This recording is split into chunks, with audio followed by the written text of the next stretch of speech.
Muy buenas, bienvenidos al Toro por los Cuernos. Hoy vamos a hablar sobre la hegemonía del encaste Domecq y de la desaparición de los otros encastes.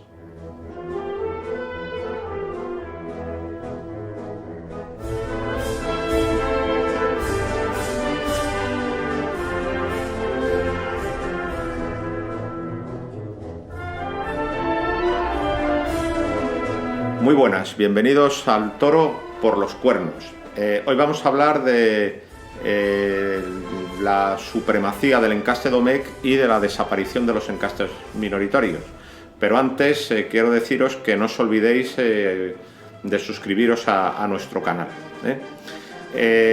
También, antes de empezar a hablar del asunto del monoencaste, sí que quiero hacer tres referencias de tres noticias que han tenido lugar en los últimos días y que yo considero bastante importantes y bastante positivas para el mundo de los toros. Uno es la sentencia del Tribunal Constitucional, que entiende que la ley de las Baleares era un auténtico fraude de ley, que lo que intentaba era adulterar la corrida, y por lo tanto la sentencia del Tribunal Constitucional exige que la lidia pues sea con sus tres actos y con la muerte del toro. Esto es muy importante de cara al futuro, porque ya es evidente que ninguna autonomía díscola pues puede legislar por su cuenta para falsear la corrida de toros y el espectáculo taurino. Luego también ha habido una sentencia muy importante que obliga al Ayuntamiento de Villena a respetar los toros y que deja claramente sentado que ningún ayuntamiento, ninguna autoridad municipal tiene capacidad para prohibir la fiesta de los toros. Y una tercera noticia buena es que durante la temporada de 2019 se va a prorrogar el contrato de la Casa Chopera en la Plaza de Toros de Bilbao y por lo tanto la Feria de Bilbao se va a celebrar con normalidad el próximo año. Esto es muy importante porque en la capital vizcaína las cosas tenían un aspecto muy preocupante. Hay que tener en cuenta que el PNV no tiene mayoría absoluta, se suele amparar del PSOE para llevar a efecto la gestión municipal, pero ninguno de los dos tiene valor para defender la fiesta de los toros en un pleno. Por lo tanto, se iban a imponer los criterios de Bildu y de Podemos y prácticamente pues iban a hacer un pliego a la vitoriana que hiciera imposible la celebración de toros en Bilbao. Por lo tanto, es muy buena noticia. Este año pues las cosas van a seguir tal cual y esperemos que ya con un nuevo ayuntamiento y con una correlación de fuerzas distintas, donde suponemos que Podemos va a perder gran parte de su protagonismo, pues se pueden hacer las cosas pues con sensatez y con seriedad. Desde luego hubiera sido una enorme pérdida que Bilbao se hubiera quedado sin toros. Y una vez que he hecho estos tres comentarios, que creo que son muy importantes para el futuro de la fiesta de los toros y que creo que no han sido lo suficientemente comentados en el ambiente taurino, pues ya voy a pasar directamente pues a hablar de lo que hoy nos ocupa, que es el tema del monoencaste, del predominio del encaste Domecq en detrimento de los otros encastes que parecen caminar hacia su extinción. En primer lugar hay que hacer una referencia a la historia, y es que, como ya he dicho otras veces, la primera gran extinción de encastes no está teniendo lugar ahora. Tuvo lugar hace exactamente 100 años, cuando Joselito el Gallo mandaba en el toreo y ocupaba todas las ferias junto a Juan Belmonte. Joselito el Gallo es un torero que tiene un enorme poder sobre los ganaderos, una enorme capacidad de influir en ellos, y es quien les aconseja que se decanten por la casta Vistahermosa. Con Joselito y Belmonte prácticamente desaparece todo lo que no es casta Vistahermosa, o lo que queda, pues queda en un lugar absolutamente, vamos a decir, testimonial o residual. Lo que ahora mismo no es casta Vistahermosa, pues está reducido a un puñado de ganaderías que se pueden contar con los dedos de una mano. Por lo tanto, Joselito es, digamos, el padre del toro actual. Y fíjense ustedes si tuvo influencia que, por ejemplo, hasta en la mismísima Miura echaron un semental de Parladé. por consejo de Joselito. Y aunque los propietarios siempre lo han negado, pues en Pablo Romero los rumores apuntan a que también pues hubo algún toro de encaste saltillo con las vacas en aquel momento. Por lo tanto, Joselito tuvo una influencia brutal. Y, como digo, es Joselito el padre del toro actual. Lo más curioso es que cuando tiene lugar ese exterminio del resto de las castas en los años 10, nadie se quejó. Todo el mundo estaba tan fascinado con el poderío de Joselito y con el arte de Belmonte que a todo el mundo le pareció bien. Quizá había una unanimidad entre todas las partes afectadas de que se estaba apostando por el toro más bravo y por el toro que posibilitaba corridas más lucidas. No he leído ninguna crítica al respecto, mientras que ahora sí que hay muchas críticas, porque quizá no existe esta unanimidad, incluso yo diría más. Yo creo que tenemos la sensación de que no se está apostando por el toro más bravo y por el toro que da más espectáculo, sino por un toro que fundamental y esencialmente no tiene maldad y por lo tanto no pone en compromiso al torero. Es decir, no se está apostando ahora mismo por el toro más bravo, sino por el toro que da menos miedo. Quizás esa fuera la diferencia entre los años 10 del siglo XX y los años 10 del siglo XXI. En los años 10 del siglo XX se apostó por el toro más bravo y por eso prevaleció frente a los otros toros, que eran toros, vamos a decir, más parados y que embestían menos, mientras que ahora quizás se esté apostando por el toro más parado y que embiste menos y se esté discriminando al toro más bravo y que embiste más. Y quizá esa sea la sensación que tienen pues la mayoría de los aficionados. Pero que quede claro que la primera extinción de castas no está teniendo lugar ahora, sino que tuvo lugar hace un siglo. Digamos que las castas bravas se configuran a lo largo del siglo XVIII y hay como varios focos donde surgen estas castas. En la Baja Andalucía está la casta de Cabrera, la casta vazqueña y la casta Vistahermosa, que se impondrá. Luego en Castilla está el toro Gijón en Castilla la Nueva y el toro de Raso de Portillo en Castilla la Vieja, y luego en Navarra está el toro navarro. Pues bien, todas esas castas cristalizan en el siglo XVIII y tienen una plena vigencia en el siglo XIX y en los 10 primeros años del siglo XX, hasta que llega Joselito. Sin embargo, Joselito lo cambia totalmente. He escrito en algún sitio el siguiente comentario. En mi libro Avatares históricos del toro de Lidia digo que el toro con el que floreció el arte de Juan Belmonte lo creó en el campo Joselito. Y creo que la frase es muy acertada porque ya he visto cómo me la han cogido en un montón de sitios, pero por supuesto sin citar al autor. La frase es acertada porque ha gustado mucho. Fue así. Joselito tuvo claro cuál iba a ser el toro del futuro, apostó claramente por él, y era el toro que beneficiaba también al toro de Belmonte. Porque ya hemos dicho que Joselito y Belmonte en realidad no fue una competencia, fue una colaboración y fue una razón social de un enorme éxito también económico. Pues bien, si cogemos los toros que toreó Joselito, ya nos damos cuenta que prácticamente no toreó toros navarros.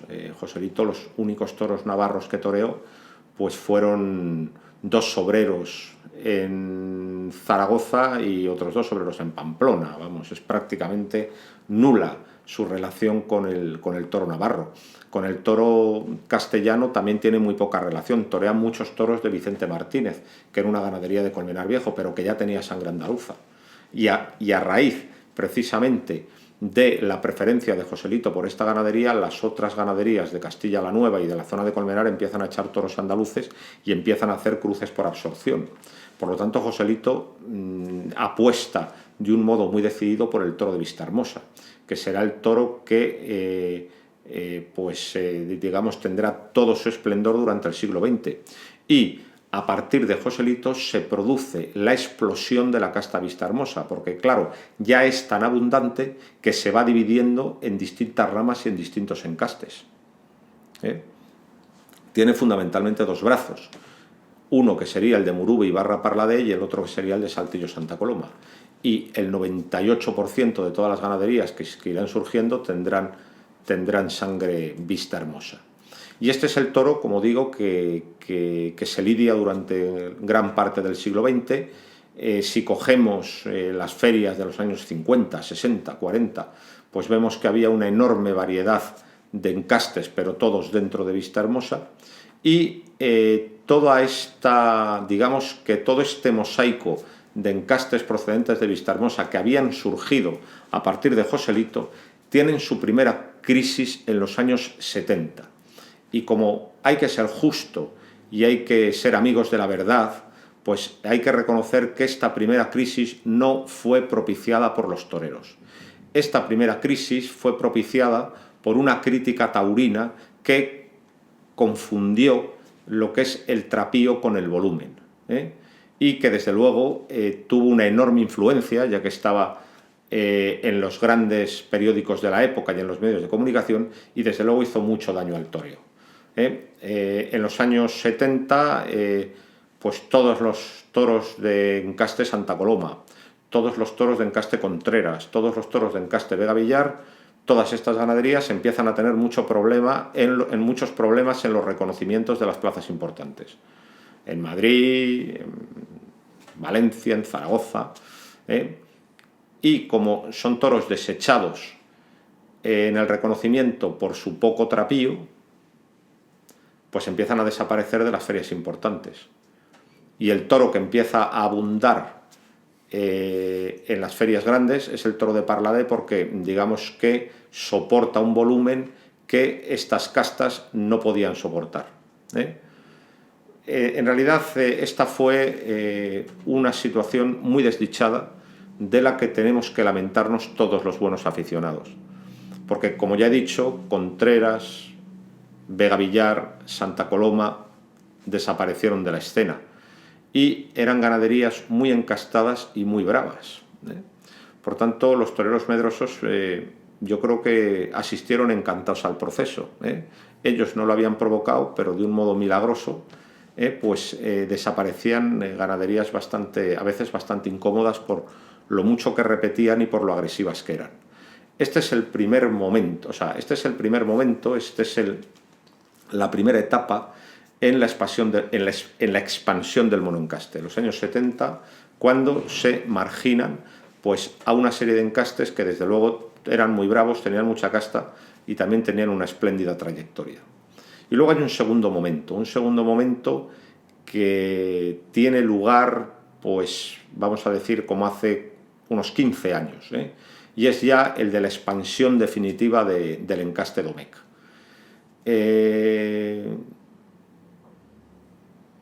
Hay que decir, para ser justos, que yo no soy un detractor declarado del encaste Domecq. Hay ganaderías importantes dentro del encaste Domecq. Lo que yo critico es que, digamos, su presencia sea tan abusiva y absorbente, y que esa presencia tan abusiva y absorbente pues conlleve la discriminación del resto de los encastes. Esa es mi crítica. Y luego también hay que tener en cuenta que, claro, hay ganaderías muy importantes de encaste Domecq, pero se cuentan con los dedos de una mano o con los dedos de las dos manos, si ustedes quieren.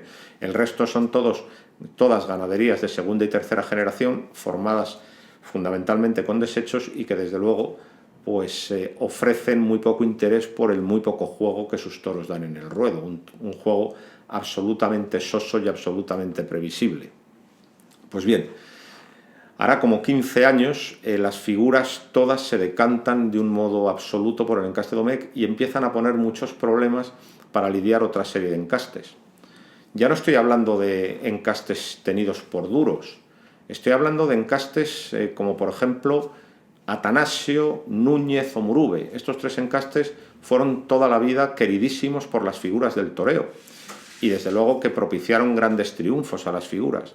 Sin embargo, ya los toreros a estos encastes empiezan a mirarles con malos ojos. Vuelvo a repetir, es decir, la trayectoria de las figuras de los años 40, 50, 60, 70 está absolutamente ligada al encaste Atanasio, al encaste Núñez, al encaste Murube. Y tuvieron todos un montón de triunfos con ellos. Bueno, pues ahora las figuras de los últimos 15 años no quieren saber nada de ellos. Y luego además también resulta me llama mucho la atención el papel que ha jugado José Tomás en todo este asunto, porque miren ustedes, la figura principal de los 80, que fue Juan Antonio Ruiz Espartaco, pues más o menos mataba todo. Y los que torearon tantísimo en los años 90, por ejemplo Enrique Ponce, por ejemplo Jesulín de Ubrique, también toreaban de todo. Es a partir de José Tomás cuando las figuras solo torean un encaste. Y dentro del encaste, unas ganaderías muy concretas. José Tomás empezó a hacerlo y luego todos le imitaron. Aquí también hay una moda absurda. Parece que si toreas otros encastes no eres lo suficientemente figura. Si toreas otros encastes no tienes el suficiente poderío ante las empresas para imponer tu criterio. También hay, por tanto, por todo lo dicho, mucho de moda absurda. Hay mucho de moda absurda. Hasta tal punto ha llegado esta moda absurda al absurdo que están rechazando pues ganaderías importantes y que dan triunfos. Porque hasta hace 15 o 20 años el criterio principal era qué embiste y qué no embiste. Lo que embiste lo toreo, venga de donde venga. Y lo que no embiste no lo toreo y nada más. Ahora no, ahora tiene que tener el marchamo Domecq porque si no, no soy lo suficientemente figura. Por lo tanto, ha habido una moda bastante estúpida, ¿no? Y luego además he descrito 3 encastes, como son el de Atanasio, el de Núñez y el de Murube, porque están metidos además en una encrucijada bastante siniestra. Gracias a Dios el de Murube, por las corridas de rejoneadores, pues digamos que es un encaste que no baja en sus efectivos, porque quien tiene encaste Murube sabe que al final lo lidiará en corrida de rejones. Pero el resto de los otros encastes sí que han bajado mucho en sus efectivos en estos últimos años, ¿no? Lo de Núñez y Atanasio, porque claro, se da una situación bastante siniestra, como he dicho, y es que no son ganaderías toristas, por lo tanto los aficionados duros no las piden, pero además han perdido el favor de los toreros. Por lo tanto no las pide nadie, por lo tanto están en tierra de nadie, por lo tanto están absolutamente fastidiadas. Porque por lo menos las ganaderías más significativas toristas, pues Miura, Pablo Romero, Victorino, Cuadri, pues con independencia de los resultados, pues al final siempre en todas las ferias importantes tiene que haber unas cuantas ganaderías toristas y ahí están ellas. Pero las ganaderías que no tienen la etiqueta de torista, pero que no son Domecq, están en una situación ahora, esos encastes, bastante complicada, porque no les quiere nadie, y es una auténtica pena, porque tanto el encaste Atanasio como el encaste Núñez, pues son 2 encastes absolutamente señeros en la fiesta de los toros y con una gran personalidad. Cuando se decía que el toro de Núñez tenía un tranco más, es verdad. Cuando el toro de Núñez es bueno en la muleta, es más bueno que ningún otro, ¿no? Y con respecto al toro de Atanasio, pues también se alababan sus finales, ¿no? Un toro que empezaba un tanto frío, pero que al final, si tenía un buen torero delante, terminaba pues de un modo extraordinario, embistiendo, ¿no? Pues bueno, pues ahora no los quieren. Y bueno, y los de Murube porque están metidos en los rejones, ¿no? Pero también era muy bonito ver lidiar el toro de Murube en corrida de a pie y verle galopar y embestir con aquella clase y aquella suavidad que tenía, ¿no? Bueno, pues todo eso pues ahora no lo podemos ver. Pero, ¿cuál es en realidad la clave? ¿Cuál es la clave para explicar el auge del toro de Domecq en contra de todos los demás toros?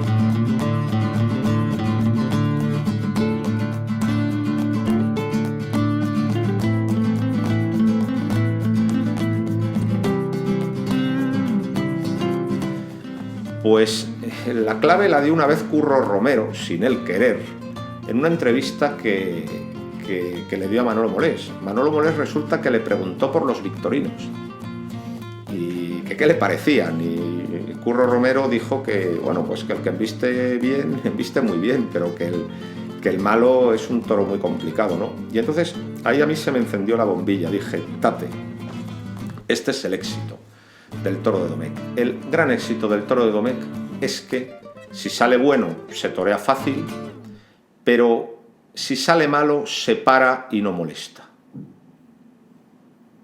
Los otros encastes, el bueno es muy bueno, pero el malo exige. Con el malo hay que sacar valor y oficio, mientras que el de Domecq simplemente, cuando no embiste, se para, se queda ahí. Mientras que los otros encastes, todos, cuando no salen buenos, te buscan, se frenan, son violentos, te quieren coger. La clave del éxito del toro de Domecq es que el malo no quiere coger. Y ese ha sido su gran éxito. Porque los toreros temen mucho. El toro difícil, el toro duro, el toro que te puede hacer fracasar en una feria importante. Y la de Domecq se embiste bien, y si no, se para. Esa ha sido la gran clave. Esa ha sido lo que define al toro de Domecq. El encaste Domecq no le define el toro bueno, que hay toros mejores en otros encastes. Lo que define al encaste Domecq es la ausencia de peligro en el toro malo. Y eso es lo que le ha hecho el encaste favorito de los toreros. Pero ahora vamos a hablar del bueno. El malo tiene la gran ventaja de que no aprieta. Pero el bueno también tiene creo que una facilidad importante. Y es que es un toro, el bueno de Domecq, que pasa por allí, pero que no exige una técnica depurada. Por ejemplo, hemos dicho del toro de Núñez que tiene grandes finales. Sí, pero no aguanta un enganchón ni un tirón. El toro de Núñez rompe en función de que el torero le lleve templado y por abajo. Mientras que el de Domecq pasa, sin necesidad de aplicar una técnica exquisita. El toro de Atanasio tiene grandes finales, pero para sacar esos finales es preciso de que el torero tenga muy buen oficio y valor para consentir a lo mejor las primeras embestidas, que son muy destempladas y muchas veces muy querenciosas. El toro de Domecq pasa, sin exigir mucho. No digamos la exigencia de encastes como el Saltillo Santa Coloma. Un toro que se lo piensa, un toro que hay que llevarle muy tapado, un toro que no te regala un palmo de embestida y que hay que llevarle a pulso hasta el final. Por lo tanto, el toro de Domecq es el toro que menos exige en lo bueno y en lo malo. Y esa es una de las claves del éxito del toro de Domecq. De la preferencia de los toreros por el toro de Domecq. Podríamos decir, recapitulando, que el éxito del toro de Domecq se debe a la moda,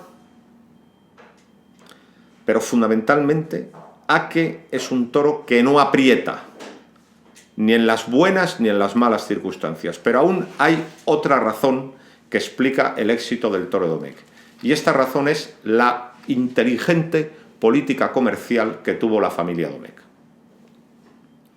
Es decir, todo aquel que se ha querido hacer ganadero ha ido a Jerez de la Frontera y se ha marchado con unas becerras y unos sementales. Si un hombre como Victorino Martín hubiera tenido esa misma mentalidad comercial, ahora mismo el panorama de la Cabaña Brava sería totalmente distinto, porque nos consta, porque el propio Victorino lo ha dicho muchas veces, Victorino padre, que mucha gente le puso cheques en blanco para que les vendiera becerras. Y Victorino siempre se negó.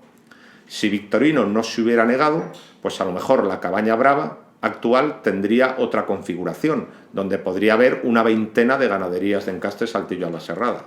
Sin embargo, el querer tener en exclusiva el encaste ha hecho que no haya salido de la familia. Los Domecq, por el contrario, a todo aquel que les ha solicitado becerras y sementales se las han vendido. Y desde luego, a la larga es una política mucho más inteligente. ¿Por qué? Primero, porque te aseguras un negocio muy bueno con las becerras de desecho. Y segundo, porque terminas dominando el panorama ganadero. Y al final terminas dominando la fiesta. Además, Los Domecq se han portado, parece que muy bien, es decir, cuando un semental no funciona te lo cambian, digamos que tienen un servicio postventa, digamos, de atención y de asesoramiento al nuevo ganadero, y eso también ha funcionado. Y hablando del nuevo ganadero, esta también es otra clave. Por ejemplo, los otros encastes diríamos que son encastes de autor. Por ejemplo, el toro de Atanasio es un toro muy de autor, un toro que es una creación genial, por ejemplo, de Atanasio Fernández, pero podríamos decir lo mismo del toro de Buendía o del toro de Galache. Es decir, son toros donde se ve muy mucho la impronta personal del ganadero y que fuera de esas manos no funcionan igual. Sin embargo, el toro de Domecq es un toro estándar, un toro de fácil selección, un toro que se puede seleccionar con criterios bajos y fáciles, y por eso digamos que permite que nuevos ganaderos con pocos conocimientos funcionen con él. Esa también es una de las grandes, vamos a decir, entre comillas, ventajas. Y eso ha hecho que el toro de Domecq pues sea el toro estándar. Pero claro, una vez que hemos hablado de cuáles son las razones del éxito del toro de Domecq, intentando buscar las razones profundas y no quedarnos simplemente en el tópico y en la superficie, habrá que hablar también de cuáles son las razones de la decadencia de los otros. Claro, cuando se habla de encastes minoritarios, en realidad es un saco donde caben muchos encastes, donde caben muchas ganaderías y donde se dan situaciones muy variopintas. Por lo tanto, al hablar de los encastes minoritarios, habría que diferenciar más que entre distintos encastes, entre distintas ganaderías, porque cada ganadería es un mundo. Es muy célebre esa frase de Pablo Lozano, que es muy cierta, de que no hay ganaderías, hay ganaderos, cosa que se ve muy bien cuando una ganadería se reparte por una herencia familiar. Hay una parte que funciona y las otras no. ¿Por qué? Porque empiezan a gestionarse con distintos criterios y, por lo tanto, los criterios acertados pues hacen que las ganaderías vayan hacia adelante y los criterios desacertados no. Por lo tanto, hay que tener en cuenta eso, es decir, no hay ganaderías, hay ganaderos.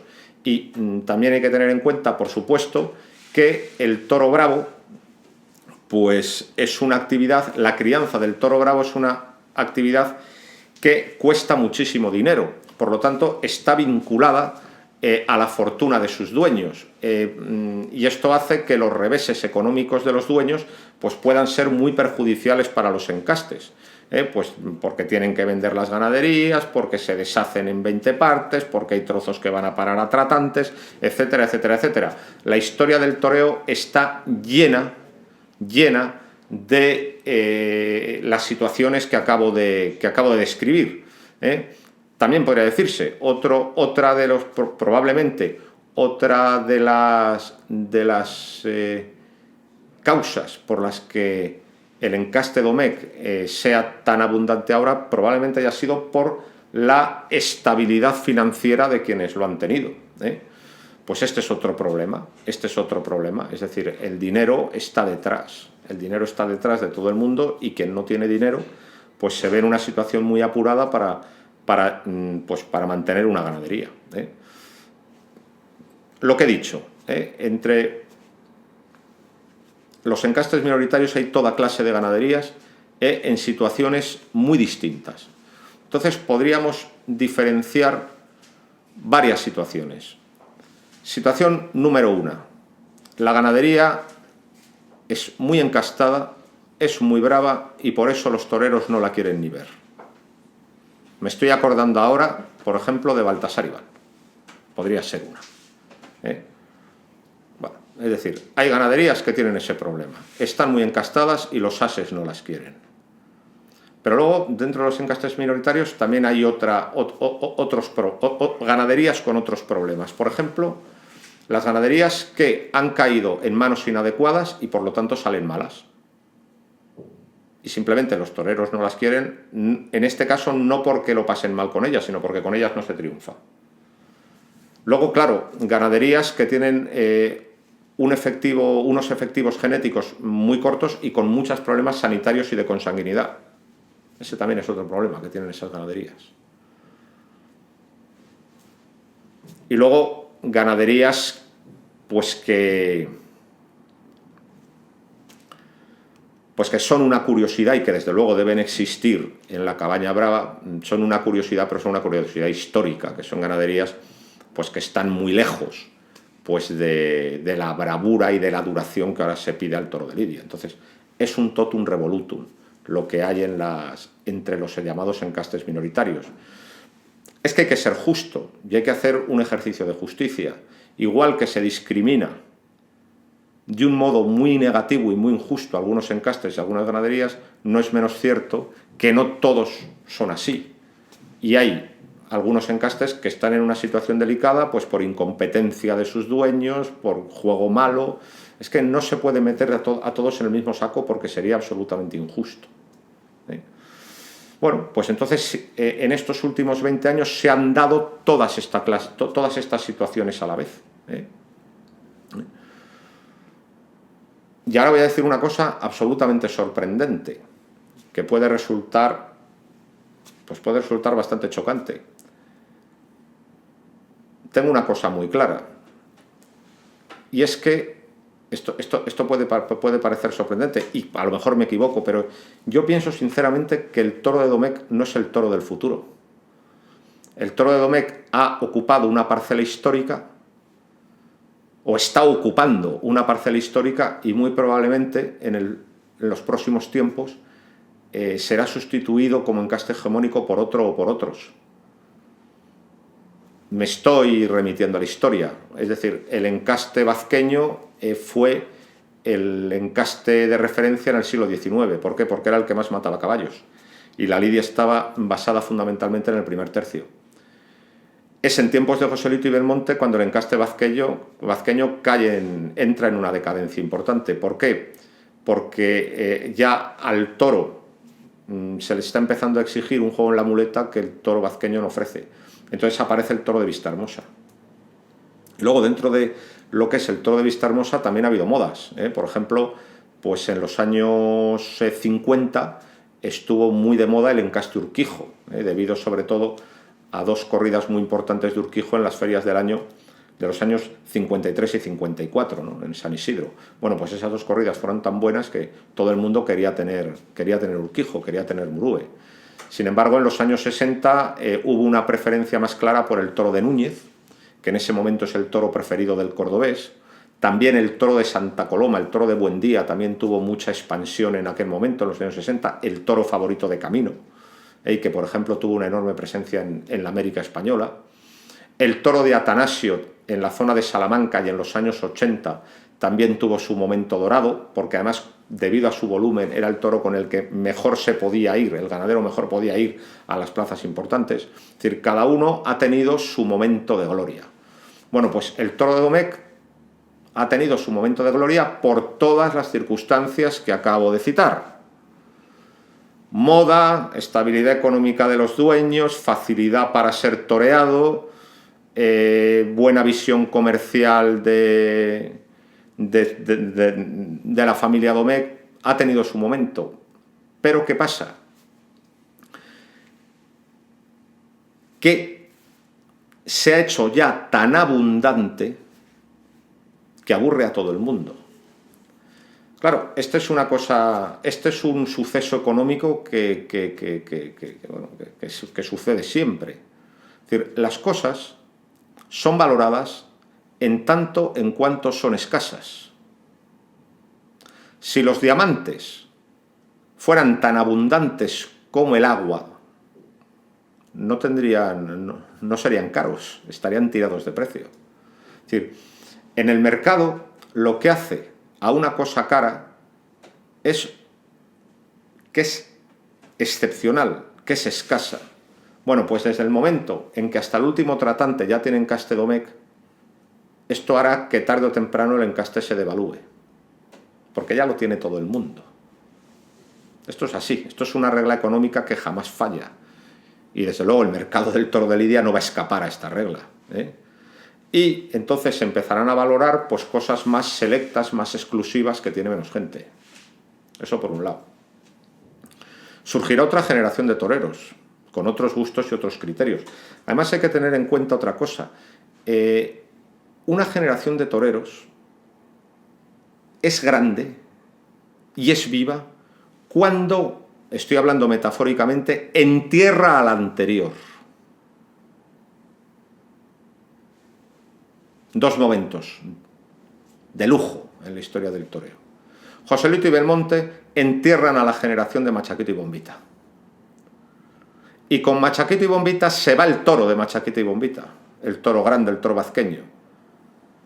Y llega el toro de Joselito y Belmonte, el toro de Vistahermosa y el toro más terciado. Con Manolete pasa otro tanto. Manolete jubila o retira a Marcial, a Domingo Ortega, a los toreros de la anteguerra. Y Manolete trae su toro. También. Lo mismo podríamos decir del cordobés. Pues cuando cuaje una generación de toreros nuevos y distintos, pues probablemente también vendrán con su toro, que será distinto al toro de las generaciones anteriores. Siempre ha sucedido.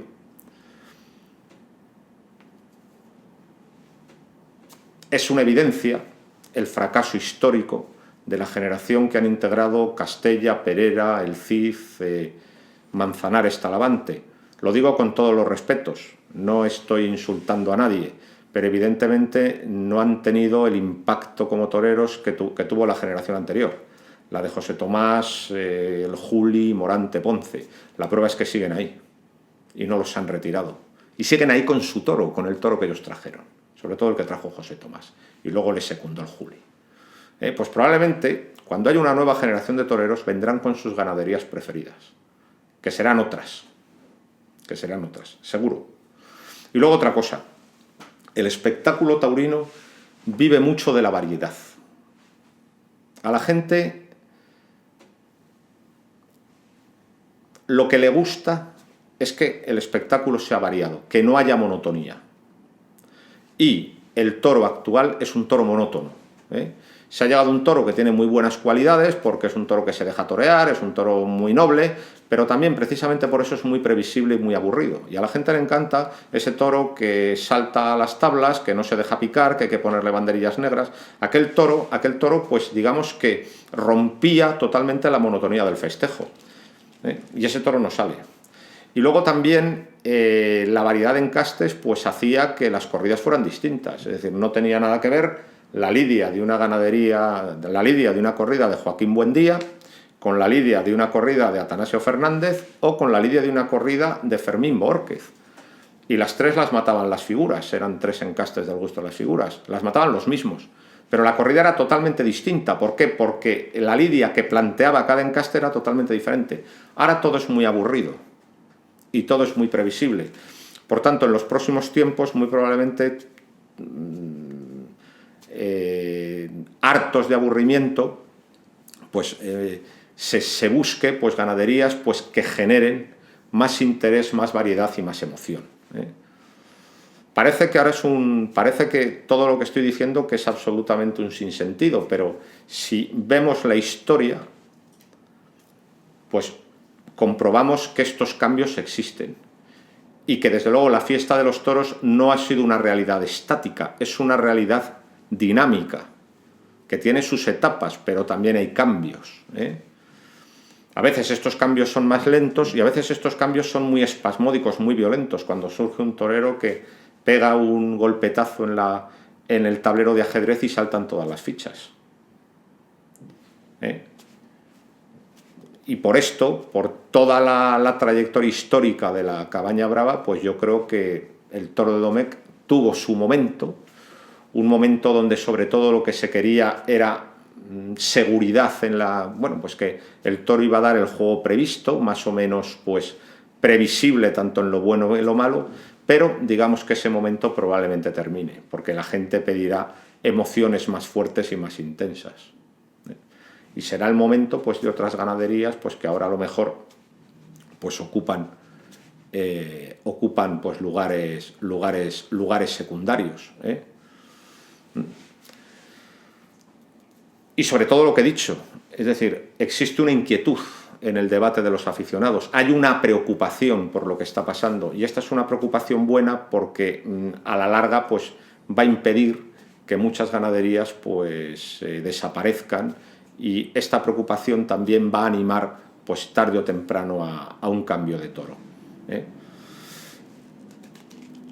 Y incluso esto se puede ver incluso en los propios buenos ganaderos del encaste Domecq, que desde hace tiempo, siempre que abren la boca, dicen que lo que están buscando fundamentalmente es raza y movilidad, para que esto no decaiga, y la verdad es que hay algunos que lo consiguen.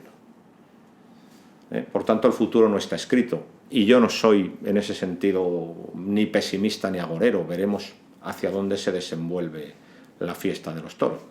Pero bueno, he querido hacer como una panorámica general de por qué el toro de Domecq es el toro que ahora mismo predomina, que es el que ahora mismo abunda, y sobre todo he querido ser fiel a los hechos e intentar pues no hablar desde el prejuicio, sino hablar desde la realidad de los hechos, ¿no? Además sucede otra cosa, y es el tema del descaste. Ganaderías que fueron muy famosas y muy queridas por los toreros, pues llega un momento en que los toreros les dan la espalda, porque a pesar de la docilidad que tienen esos toros, son tan sosos y se caen tanto que dejan de pedirlos. Me estoy acordando ahora mismo de la ganadería de Antonio Pérez. La ganadería de Antonio Pérez pues era una ganadería omnipresente en todas las ferias de los años 40, 50 y 60. Era la ganadería que más becerros cerraba al año en España, en unos años en que las ganaderías normalmente ninguna erraba un 100 de becerros. Antonio Pérez podía errar 200, y era una ganadería que siempre pedían los toreros, pero llegó un momento en que la dejaron de pedir porque era tan descastada, era tan blanda, era tan aburrido el juego, que es que con ella no se podía triunfar. Entonces la dieron la espalda y pidieron otras ganaderías. He puesto este ejemplo, podría poner otros muchos. Pues un poco lo mismo va a pasar con la mayoría de las ganaderías del encaste Domecq. Están demasiado en la línea de la mansedumbre. Han querido buscar tanta nobleza que se les ha pasado la mano. Entonces van a sobrevivir las 4 o 5 ganaderías más encastadas, que todos sabemos cuáles son, y muy probablemente las otras pues serán sustituidas por ganaderías de otros encastes que competirán con las 5, 6, 7 ganaderías de encaste Domecq que verdaderamente merecen la pena. Y luego ya, para rematar todo el asunto, hay que pensar en el sorteo. Si definitivamente se impusiera el sorteo tal y como quiere el señor Simón Casas, el asunto de la elección de las ganaderías daría un vuelco radical. Y muy probablemente en el momento en que no pudieran elegir los toreros la ganadería a lidiar, pues brillarían mucho más, digamos, las ganaderías más distintas, los encastes más únicos y los que dan más emoción a la lidia.